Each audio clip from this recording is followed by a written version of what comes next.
Me acerco a Gustavo Marangoni. Gustavo, ¿cómo te va? Que sí, Facundo, ¿Cómo andás? buenas noches. Bien. Y de Borges a la recorrida en el conurbano, a un cierre de semana pascual con el Papa, política y religión. Un Viernes Santo parece el día indicado para poder abordar un tema siempre espinoso, ¿no? Como el tema de la religión y la política.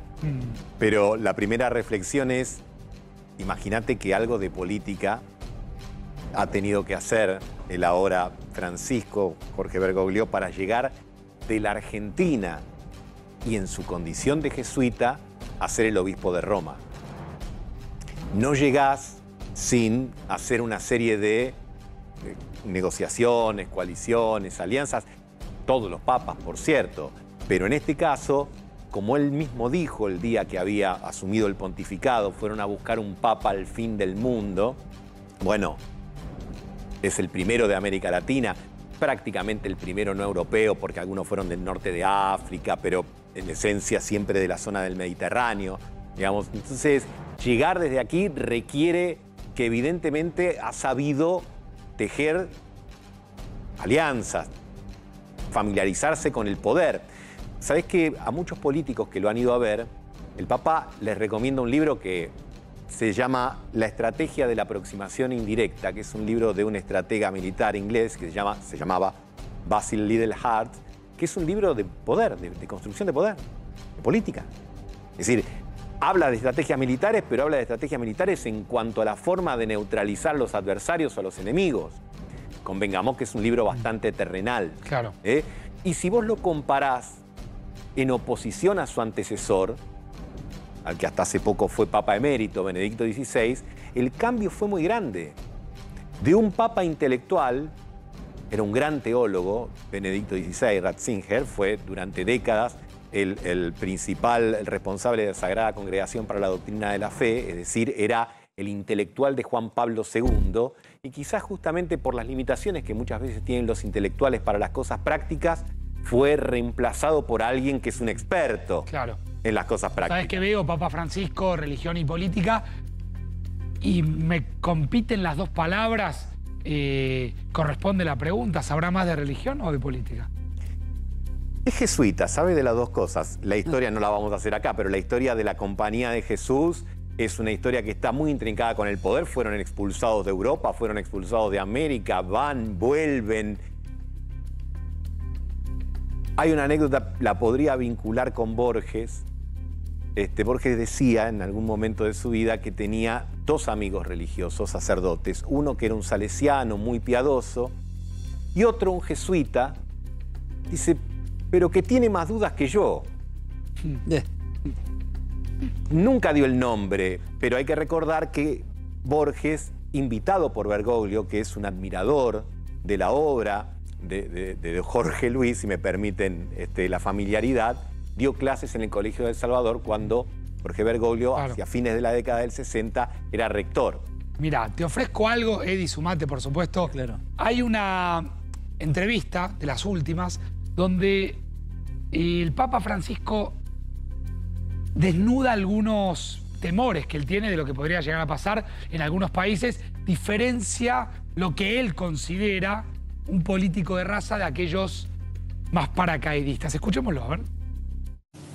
Y a veces nos vamos como perdiendo lo que es esa raza política, que es un servicio a la política, no es una fracción electoralista que a veces da vergüenza cuando te encontrás políticos con 4 divorcios políticos, es decir, tuvieron tantos partidos y van cambiando según les conviene, ¿no? Y se presentan como salvadores de la patria. La entrevista que hizo con el Gato Silvestre y él da como una definición muy llana, muy simple, políticos de raza, ¿no? Versus lo que puede llegar a venir, no solamente en la Argentina. Él enaltece mucho la profesión y la vocación de la política porque, como decíamos antes, hizo y hace política en un sentido quizás distinto al coloquial que se le da dentro de la propia iglesia. Pero yo decía, ahí hay un estrés en esa relación, siempre, y la habrá. Digamos, vamos a citar como hacen los evangelistas, dad al César lo que es del César y a Dios lo que es de Dios, dice Lucas, el evangelista Lucas en versículo 20-25. Es decir, hay un estrés ahí.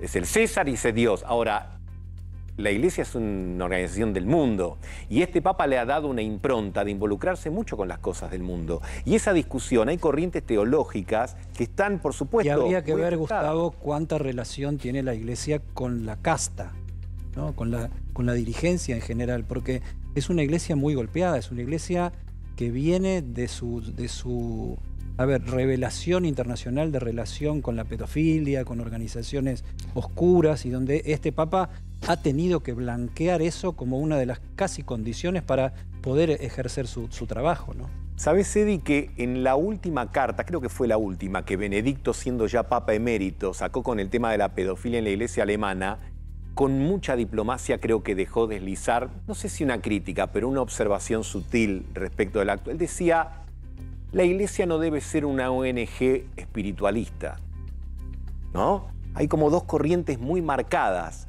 Los que dicen, nuestra visión es ser pastores del mundo y tratar el alma de las personas, y otros, una corriente que viene de la teología de la liberación, que viene de mucho más atrás del Concilio Vaticano II, y podés recorrer hasta los orígenes de la iglesia, que dice, no, hay que comprometerse con las estructuras de justicia del mundo, con la pobreza, y también se amparan en textos bíblicos, ¿no? Porque me viste con hambre y me diste de comer, porque estuve preso y me viniste a ver. Entonces, digo, hay ahí, en la puja por el alma de la iglesia, una visión que ancla más en lo terrenal y otra que ancla más en lo espiritual. A veces conviven razonablemente. Ese ha sido, y a veces ese ha sido el conflicto de los jesuitas siempre. Siempre, siempre. Nombraste la justicia. Esto le va a interesar a Angulo, que conoce a algunos. Me hago cargo yo, no. Sí, no, sí, sí. No entres en conflicto vos. Fíjate lo que piensa el Papa Francisco de la justicia. Escucha. Con el olor delicto, que lo llaman fumus delicti, a veces el humo del delito te lleva al fuego del delito. Otras veces es un humo que se pierde porque no tiene fundamento. Estos que quieren condenar por este camino usan el olor, el fumus delicti, como realidad. Y empiezas con los medios de comunicación a dejarte de la persona offside. Y después ya es fácil proceder. Un juez siempre crea jurisdicción. Generalmente puede crearla porque su creatividad va por ahí también. Pero una jurisdicción armónica con el derecho. Porque cuando te encontrás un juez que te crea una jurisdicción totalmente opuesta con el derecho, un chantapufi, como decimos nosotros. Bueno. Me gustó el fumus delicti. Sí, chantapufi lo... Chantapufi. Chantapufi lo dijo. Chantapufi. Tiene relación con muchos jueces el Papa.